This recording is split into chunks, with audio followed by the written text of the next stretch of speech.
Hi, I'm Sarah from The Upcoming. A real pleasure to be with you here in beautiful Cannes. Maybe you could begin with a brief introduction to your film, The Settlers. Tell us a bit about the story and what people can expect when they watch it. Okay. The Settler is a movie about a genocide in the south of Chile, but it's a hidden story in the official history of Chile. It's one page of the story of Chile decide erase, delete, and that was important for me. That was like a question: what happened when a country decide to delete or erase a page of his story? I believe it's a bit aggressive because I don't know if today the Selna is the image of the country. If you go to Santiago and you are in the airport, you can buy dolls of Selna and you can buy chocolate of them. You can eat ice creams. It's super violent because we are using the image of the Selnam like the image of the country, but nobody talk or nobody know about the genocide of these people, and that is aggressive. It's so accomplished. Hard to believe that this was your feature debut. Um, what was kind of your starting point of how you wanted to tell the story? Very much kind of it's in the trappings of the Western genre. Were you influenced by other films or filmmakers? Yes, I want to. When I start, the important was to be in the point of view of a mixed blonde. Like the Chilean actor Segundo. For me, that was one of the most important. Like take the point of view of a Chilean, the settlers, but the settlers they are the Chileans. You have some immigrants in this moment in the country,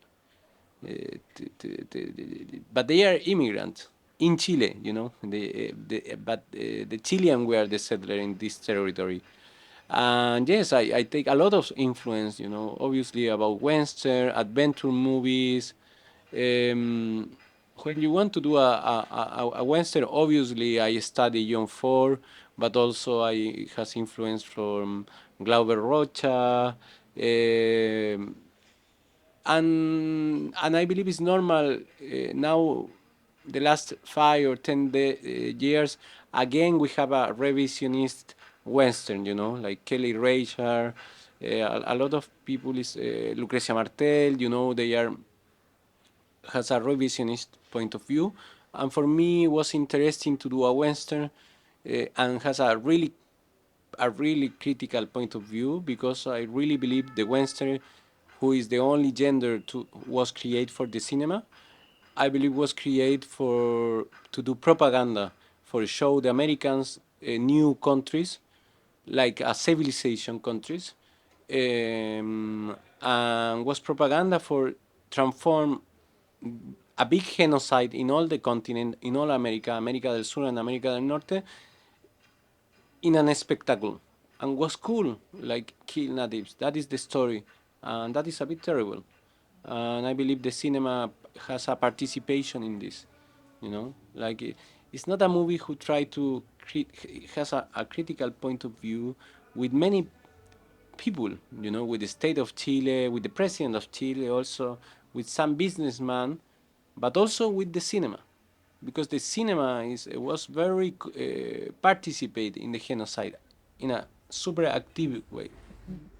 And tell us about your wonderful cast. We were just talking a second ago, weren't we, about I had the chance to speak to them yesterday. And I just love how you've brought together, like, because there's such contrasting characters. But it seemed like you had like this great environment on set, kind of despite the dark subject matter, despite the really challenging scenes and characters they had to portray. So was that really key, creating that amazing environment on set in order to be able to achieve your vision? Was We start to work during the pandemic. We did a really big casting. We look like for the character, for example, Segundo, more than 100 person. The same of Michelle, and I chose, for example, Segundo with the monologue. Who can do this monologue more emotional, and Kevia, the casting was like the face of her receiving the order of Picuña. And in some moment when we are doing the casting, we start to do zooms, in the face of the actress. And when we discovered Michelle, was amazing. Was like, wow, this can be an scene of the movie. That is not part of the script. This is something who start to enter to the film because it's strong. And yes, we work with Mark, Stanley, with Sam Spruell.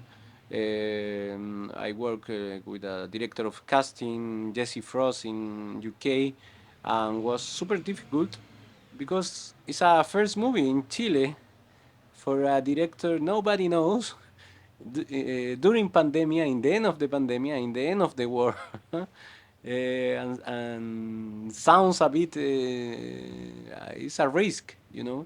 And I am so grateful with the Mark and Sam for trusting me, um, and they help a lot because it's my first movie and I have not experience in set. My previously experience is only two short film, 1 day of shooting. It's my first time in a set. Um, I feel very. I work with a lot of people who help me a lot, and in some moment it's difficult to understand the style of the movie, the distance of the camera, and was a really collaborative work. I like the improvisation. We improvise a lot in the set.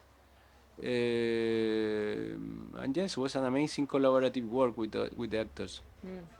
And what do you hope that people take away from watching the film? Because I think something that's really fascinating is showing all these different perspectives, but also lots of lines get blurred.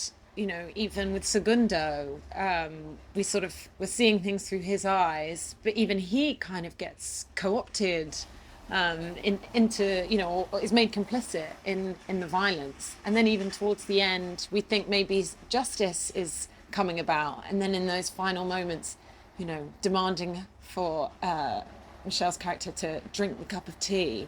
And, and so you, what